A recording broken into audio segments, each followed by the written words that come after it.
महायोगिनी पगली माता एक बहुत पहुंची हुई बाल ब्रह्मचारिणी और महान योगिनी थी, तपस्विनी थी। उनकी चाल ढाल में पागलपन आ गया था, सो लोग उन्हें पगली माता कहने लगे थे। पगली माता के योग के ऐश्वर्य का कोई अंत नहीं है। उनके अलौकिक चमत्कारों से खिंचकर बड़ौदा, गुजरात राज्य के और जगहों से भी लोग माता के दर्शन के लिए चले आते थे, अपनी मनोकामनाएं लेकर। और कहना उचित ही होगा कि एक भी भक्त खाली हाथ निराश होकर यहाँ से नहीं जाता था।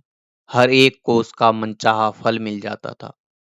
वह घर आए मेहमानों की आवाभगत पूरी करके अंत में खुद के लिए एक छटाक भर का आटा अपने हाथों से रोज दूध में उटाती थी और उसी को अपने भोजन में लेती थी।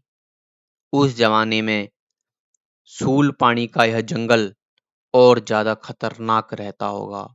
कोई आबादी भी यहाँ नहीं बसती थी, सो इस वीराने जंगल में उन्हें भीख देने भला कौन बैठा रहता? कौन था जो वहां उन्हें भीख दे? फिर भी वह अपनी भीख की झोली लटकाकर भीख मांगने निकल पड़ती थी।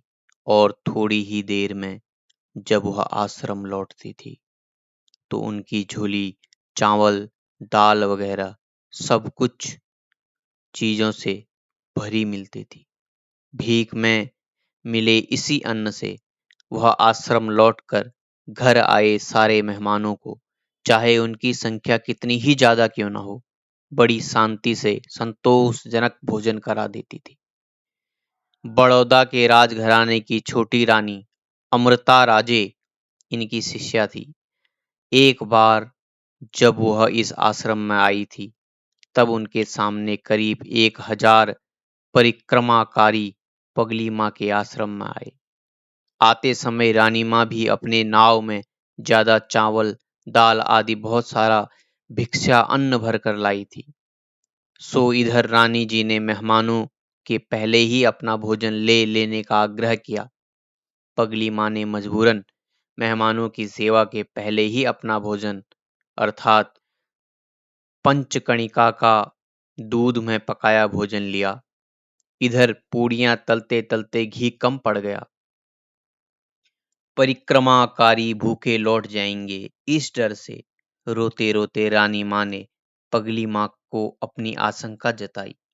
रानी अमृता की रुलाई से द्रवीभूत होकर पगली माँ बोली, बेटी, इसीलिए तो मैं कह रही थी कि मुझे पहले ही भोजन मत कराओ, तुम मानी ही नहीं। खैर, तुम परेशान मत हो, मेरी इस झोली में रिद्धि सिद्धि दोनों का ही निवास है। लाओ मेरा कमंडल, मैं आज मैया रेवा से घी मांग लाऊंगी भीख में। यह कहकर वह नर्मदा जी से एक कमंडल जल भर ले आई और उस पानी को अपनी कड़ाही में उड़ेल दिया। सारी पूड़ियां आराम से तल गई। सारे अतिथियों ने खूब छककर स्वादिष्ट भोजन का स्वाद लिया। पगली माता के पार्थिव शरीर की आयु लगभग 251 वर्ष तक रही थी। इसके बाद उन्होंने लोगों को सूचित करके किसी चैत्र माह के शुक्रवार पर संक्रांति के दिन आग्नेयी योग धारा करके स्वयं प्रगतित योगाग्नि में अपने पंच भौतिक शरीर की आहुति दे दी। गुरुजी ने बताया था कि पगली माता का शरीर रसोज्वल ज्योतिर्मय बन गया था। देह त्याग के दिन सुबह से ही वह बार बार दोहरा रही थी, लाली मेरे लाल की, जित देखूं तित लाल, लाली देखन मैं गई, मैं भी हो गई लाल।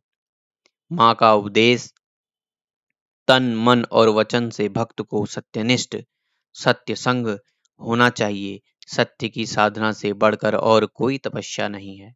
सत्य चिंतन व सत्य का ध्यान करने से एवं सत्य वचन कहने से मन में अवरुद्ध तपस्या के द्वार अपने आप खुल जाते हैं। ये जो उनका वाक्य है, ये सच में साधकों को बहुत ही बल प्रदान करता है। तो ये थी एक और महायोगिनी पगली माता की जीवन चर्चा। आशा करता हूँ आप सभी लोग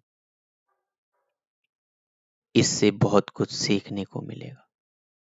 फिर मिलेंगे किसी अन्य चर्चा के साथ। तब तक के लिए हर हर महादेव, हर हर महादेव, हर हर महादेव।